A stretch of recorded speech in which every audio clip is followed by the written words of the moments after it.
Chapter 15. Trapped in the garbage pile.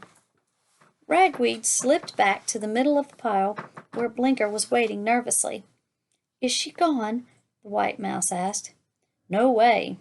"What is she doing?" "Waiting for us, dude. Worse, she has her friend Graybar with her." "I never heard of a Graybar," Blinker whispered.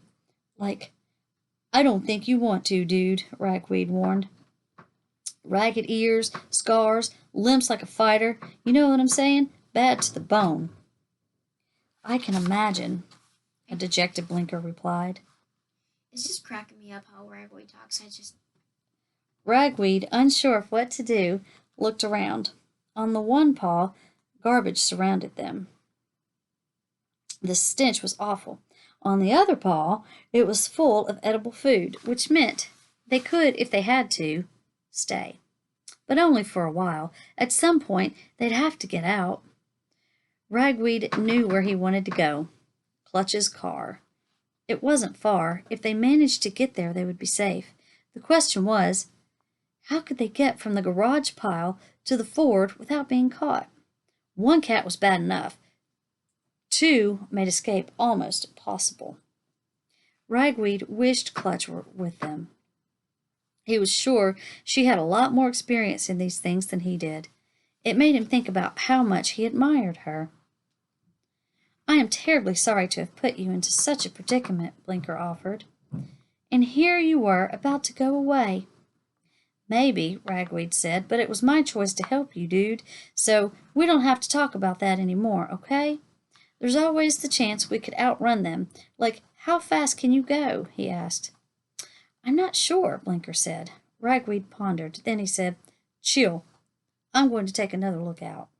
Once more, Ragweed climbed to the top of the garbage pile. This time, when he came up, it was by a large, mostly empty plastic bottle, curiously labeled Dr. Pepper.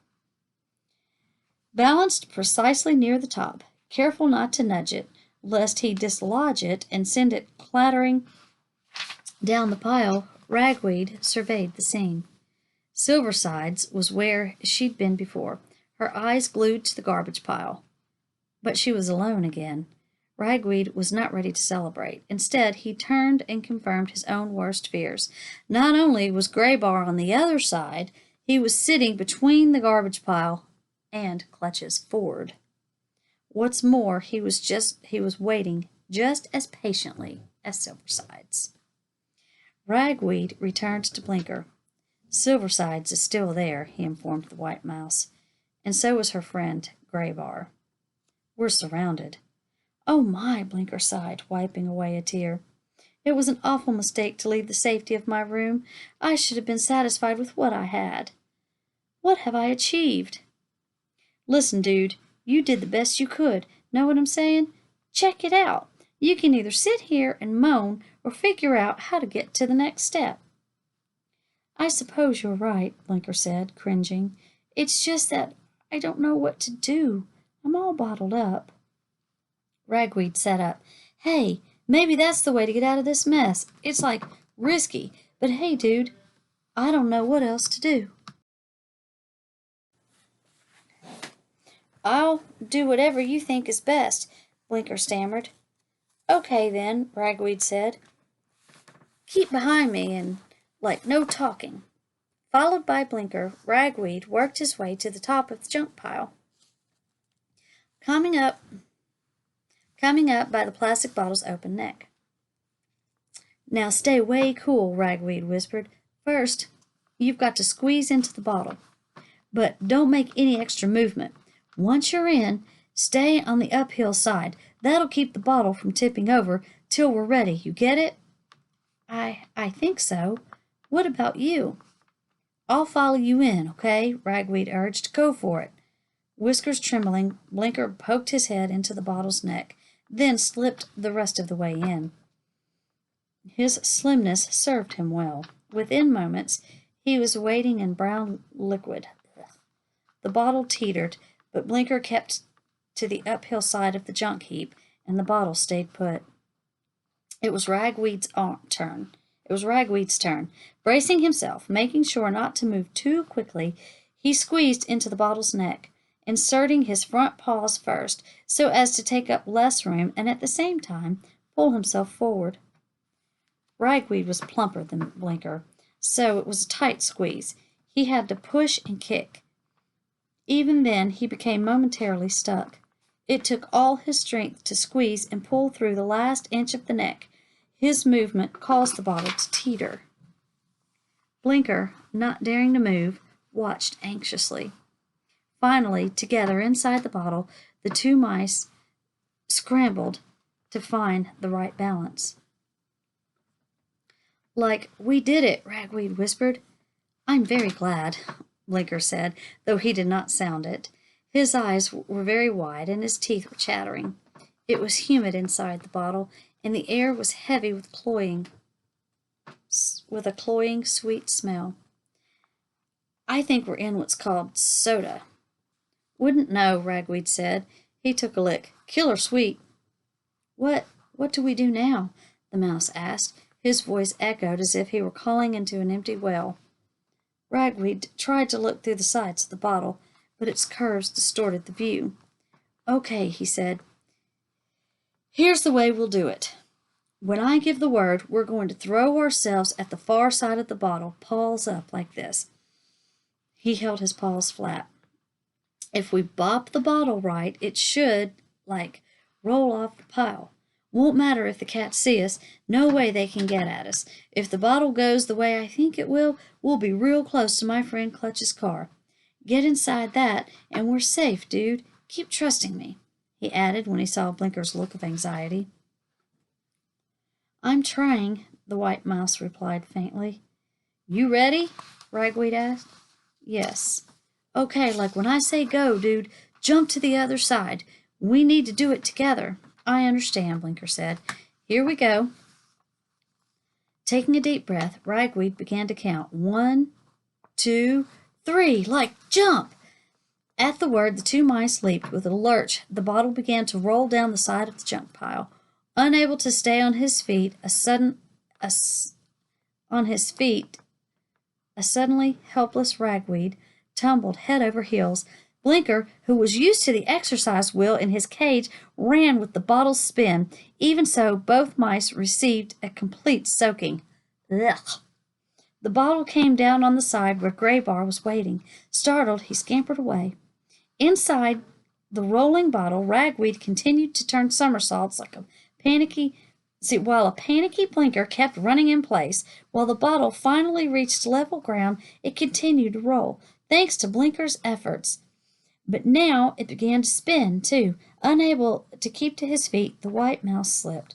Blinker and Ragweed were hurled about at random, drenched in sticky soda, until gradually the bottle came to a stop. "Where are we?" a groggy Blinker asked. After allowing his head to settle, Ragweed bent to peer through the neck of the bottle. "Cool," he announced. "I can see the hole in Clutch's car. We're pointing right at it. It's no more than a few feet away, and no cats in sight." "Killer easy. Mouse, you did awesome." "I did," Blinker said. "Staying on your feet and running. Gave us some extra energy. Tight. Where'd you learn that trick?" "I run a wheel a lot." "A wheel?" Blinker explained how the wheel in his cage worked. "Weird. Anyway, the rest should be sweet. Let's get out of here. You first, then I'll come. What if the cat sees me? Or what if the cats see me? If it gets too bad, forget me, take care of yourself. Go for Clutch's nest." "I wish I had never left my room," Blinker murmured. "We've got to keep going, dude." "I'll try," Blinker said, dubiously. "Hang in there," Ragweed said by way of encouragement. "Okay," Blinker whispered. He squeezed through the bottle's neck. Once out, he turned back and called softly, "Everything is all right.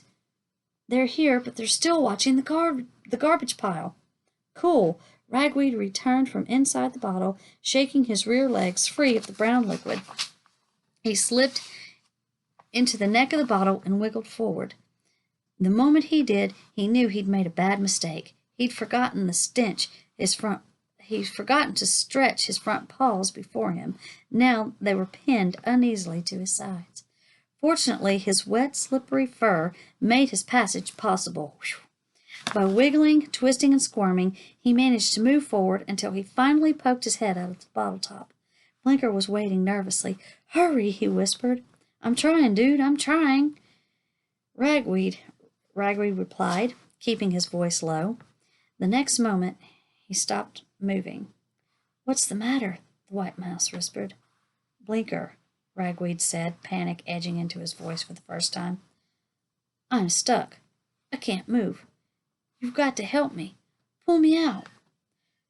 Blinker started to reach out for Ragweed's paws, which were not there. "But what shall I hold on to?" he cried. Jitterily, he spoke loudly. "My ears!" Ragweed cried. "Grab my ears!" "But I'll hurt you," Blinker stammered. Behind them, Silversides and Graybar meowed. "The cats have seen us," Ragweed yelled at Blinker. "Get me out of here! They'll bite my head off!" "I'll hurt you," Blinker squealed. "Don't worry about hurting me," Ragweed screamed. It's my life I'm worried about." The cats were drawing closer. Blinker grasped Ragweed's ears and began to pull. Heels dug in, he leaned back and pulled and pulled. Slowly, painfully, Ragweed began to slip out. "More!" he shouted, though his ears were hurt awfully. With a sudden pop, Ragweed burst out of the bottle. He came out so suddenly, Blinker tumbled backwards. As for Ragweed, he flew over Blinker, landing hard but not far from Clutch's door. By this time, the cats were sprinting toward them. Ragweed leaped to his feet.